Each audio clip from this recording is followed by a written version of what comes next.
ಬ್ರಹ್ಮಚರ್ಯ ಅಂದರೆ ಮೈಥುನಸ್ಯ ಪರಿತ್ಯಾಗ ಬ್ರಹ್ಮಚರ್ಯಂ ತದಷ್ಟಧ ಅಂತಾರೆ. ಮೈಥುನವನ್ನು ಬಿಡೋದು ಅದಕ್ಕೆ ಬ್ರಹ್ಮಚರ್ಯ ಅಂತ ಕರೀತಾರೆ. ಅದು 8 ವಿಧ ಅಂತ ಅಂತಾರೆ.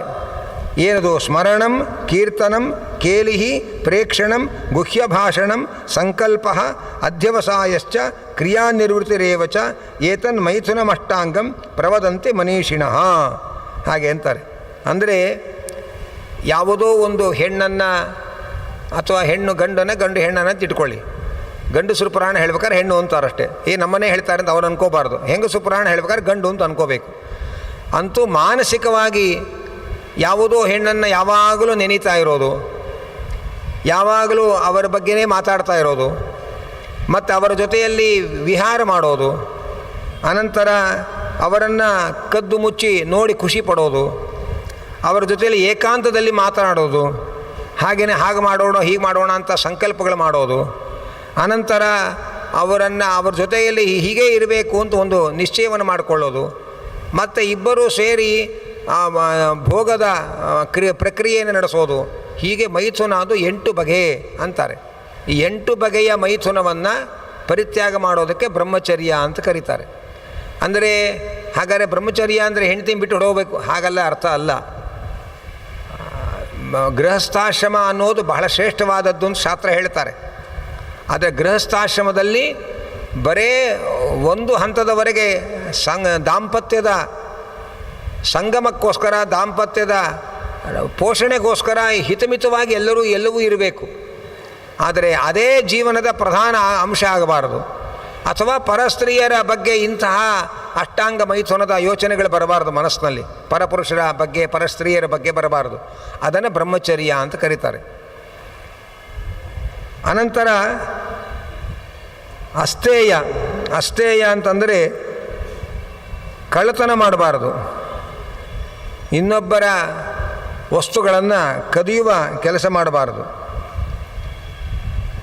ಮತ್ತು ಮನುಷ್ಯ ಹೇಗೆ ಬದುಕಬೇಕು ಅಂದರೆ ನೆಮ್ಮದಿಯಾಗಿರಬೇಕಾಗಿದ್ದರೆ ಒಂದು ಹೇಳ್ತಾರೆ, ಏನು?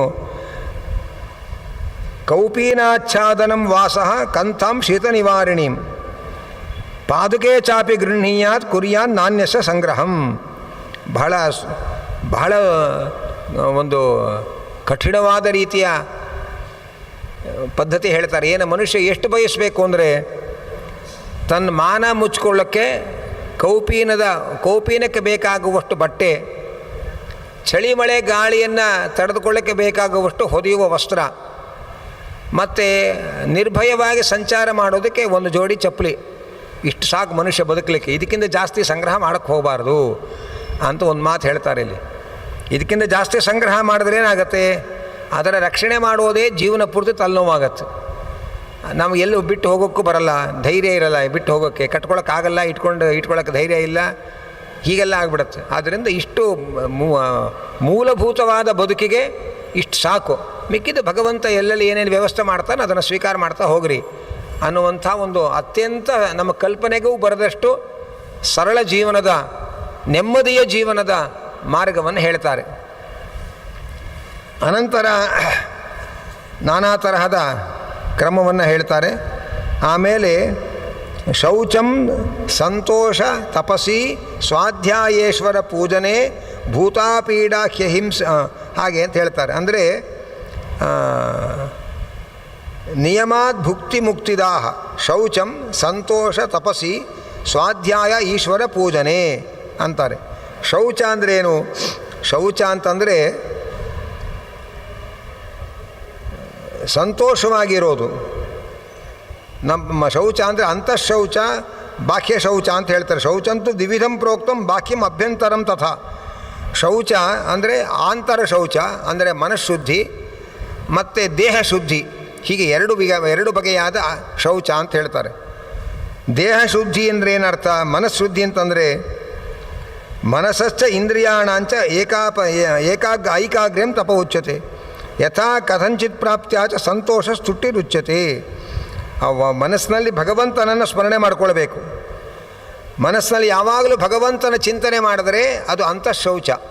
ಅದನ್ನು ಬೇರೆ ಕಡೆಯಲ್ಲಿ ಹೇಳ್ತಾರೆ, ಭಗವಂತ ಸರ್ವೋತ್ತಮ, ನಾನು ಸರ್ವಥಾ ಅವನ ಅಧೀನ, ಅವನು ನಮ್ಮನ್ನು ಯಾವತ್ತೂ ಕಾಪಾಡ್ತಾನೆ. ಅವನು ಎಲ್ಲರ ಅಂತರ್ಯಾಮಿಯಾಗಿದ್ದಾನೆ, ನನ್ನ ಅಂತರ್ಯಾಮಿಯಾಗಿದ್ದಾನೆ, ಇಡೀ ಜಗದ್ರಕ್ಷಕ ಭಗವಂತ. ಅವನು ಸರ್ವೋತ್ತಮ, ನಾನು ಎಂದೆಂದೂ ಅವನ ಅಧೀನ, ಅವನ ಇಚ್ಛೆಯಂತೆ ಈ ಜಗತ್ತು ನಡ್ಕೊಂಡು ಹೋಗ್ತಾ ಇದೆ ಅನ್ನುವ ತಿಳುವಳಿಕೆ ಇದೆಯಲ್ಲ, ಇದನ್ನು ಅಂತಃಶೌಚ ಅಂತ ಕರೀತಾರೆ. ಬಾಹ್ಯ ಶೌಚ ಅಂದರೆ ಮೃತ್ತಿಕೆಯಿಂದ, ನೀರಿನಿಂದ, ಪ್ರಾಣಾಯಾಮದಿಂದ ದೇಹ ಶುದ್ಧಿ ಮಾಡಿಕೊಳ್ಳೋದನ್ನು ಬಾಹ್ಯ ಶೌಚ ಅಂತ ಹೇಳ್ತಾರೆ. ಹೀಗೆ ಅನೇಕ ವಿಚಾರಗಳನ್ನು ತಿಳಿಸ್ತಾ ಇದ್ದಾರೆ. ಹಾಗೆ ತಪಸ್ಸನ್ನು ಕೂಡ ಹೇಳ್ತಾರೆ. ತಪಸ್ಸು ಅಂದರೆ ಮನಸ್ಸು ಮತ್ತು ಇಂದ್ರಿಯಗಳ ಏಕಾಗ್ರತೆ, ಅದನ್ನು ತಪಸ್ಸು ಅಂತ ಕರೀತಾರೆ. ಅದು ಬಹಳ ಮನೋಜಯ, ಇಂದ್ರಿಯಗಳ ಜಯ. ಅದರೊಳಗೆ ವಾಚಿಕಂ ಮಂತ್ರಜಪ್ಯಾದಿ ಮಾನಸಂ ರಾಗವರ್ಜನಂ ಶಾರೀರಂ ದೇವಪೂಜಾದಿ ಸರ್ವದಂತು ತ್ರಿಧಾ ತಪಃ. ವಾಚಿಕ ತಪಸ್ಸು, ದೈಹಿಕ ತಪಸ್ಸು ಮತ್ತು ಶಾರೀರಿಕ ತಪಸ್ಸು ಅಂತ 3 ವಿಧ. ವಾಚಿಕ ತಪಸ್ಸು ಅಂದರೆ ಭಗವಂತನ ಸ್ತೋತ್ರ ಮಂತ್ರಗಳನ್ನು ಜಪ ಮಾಡೋದು, ಇದು ಮಾತಿನ ಮೂಲಕ ಮಾಡುವ ತಪಸ್ಸು. ಅನಂತರ ಮಾನಸ ತಪಸ್ಸು ಅಂದರೆ ಮನಸ್ಸಿನಲ್ಲಿ ಬೇರೆ ಬೇರೆ ವಸ್ತುಗಳ, ಭಗವಂತ ಬಿಟ್ಟು ಬೇರೆ ಬೇರೆ ವಸ್ತುಗಳ ಬಗ್ಗೆ ಆಕರ್ಷಣೆಯನ್ನು ಬಿಡೋದು. ಮನಸ್ಸು ಯಾವ್ಯಾವುದನ್ನು ನೋಡಿ ಆಕರ್ಷಣೆಗೊಳ್ಬಾರ್ದು. ಇವತ್ತಿನ ಭಾಷೆಯಲ್ಲಿ ಹೇಳಿದರೆ ಮನಸ್ಸು ಟೆಂಪ್ಟ್ ಆಗುತ್ತಲ್ಲ, ಟೆಂಪ್ರರಿ ವಸ್ತುಗಳನ್ನು ನೋಡಿ ನೋಡಿ ಟೆಂಪ್ಟ್ ಆದರೆ ಟೆಂಪ್ರೇಚರ್ ಜಾಸ್ತಿ ಆಗುತ್ತೆ. ಟೆಂಪಲ್ಗೆ ಬಂದರೆ ಇದೆಲ್ಲ ಪರಿಹಾರ ಆಗುತ್ತೆ. ಹಾಗೆ ಆ ಮನಸ್ಸು ವಿಷಯವಾದ ಪದಾರ್ಥಗಳಿಗೆ ಹಾತೊರೆಯೋದಿದೆಯಲ್ಲ, ಅದನ್ನು ನಿಯಂತ್ರಿಸ್ಕೊಳ್ಳೋದು, ಅದು ಮಾನಸಿಕ ತಪಸ್ಸು. ಶಾರೀರಿಕ ತಪಸ್ಸು ಅಂತಂದರೆ ಭಗವಂತನ ಪೂಜೆ ಪುನಸ್ಕಾರಗಳನ್ನು ಮಾಡ್ತಕ್ಕಂಥದ್ದು, ವ್ರತಾನುಷ್ಠಾನಗಳನ್ನು ಮಾಡ್ತಕ್ಕಂಥ, ಇದು ಶಾರೀರಿಕ ತಪಸ್ಸು. ಹಾಗೆ ಅಂತ ಹೇಳ್ತಾರೆ. ಹೀಗೆ ನಾನಾ ತರಹದ ತಪಸ್ಸು ಮಾರ್ಗ ಅದನ್ನೆಲ್ಲ ಹೇಳ್ತಾರೆ. ಅನಂತರ ಶಾಸ್ತ್ರಾಧ್ಯಯನವನ್ನು ಮಾಡೋದು, ಸಂತೋಷ ಅಂದರೆ ಸಂತೃಪ್ತಿಯಾಗಿ ಮನುಷ್ಯ ಬದುಕೋದು. ಏನು ದೇವರು ಕೊಟ್ಟಿದ್ದಾನೆ ಅದರಿಂದ ಸಂತೃಪ್ತಿ ಪಡೋದು. ಮಗ ನನಗೆ ಶೂ ಬೇಕು ಅಂತ ಹೇಳಿ ತುಂಬ ಹಠ ಮಾಡ್ತಾಯಿದ್ದ. ಅಪ್ಪನಿಗೆ ಕೊಡಿಸೋ ಶಕ್ತಿ ಇರಲಿಲ್ಲ ಪಾಪ, ಆದರೆ ಮಗನ ಹಠ ಬಿಡಲಿಲ್ಲ. ಅಪ್ಪ ಮಗನನ್ನು ಕರ್ಕೊಂಡು ಹೋದ, ಬಾ ಕೊಡಿಸ್ತೀನಿ ಬಾ ಅಂತ ಪೇಟೆಗೆ ಕರ್ಕೊಂಡು ಹೋದ. ಪೇಟೆಗೆ ಹೋಗುವಾಗ 2 ಕಾಲಿಲ್ಲದೆ ಇರತಕ್ಕ ಒಬ್ಬ ವ್ಯಕ್ತಿ 2 ಕೈಗಳಿಂದ ನೆಲದಲ್ಲಿ ತೆವಳುಕೊಂಡು ಇವರಿಗೆ ಅಡ್ಡವಾಗಿ ಹೋದ.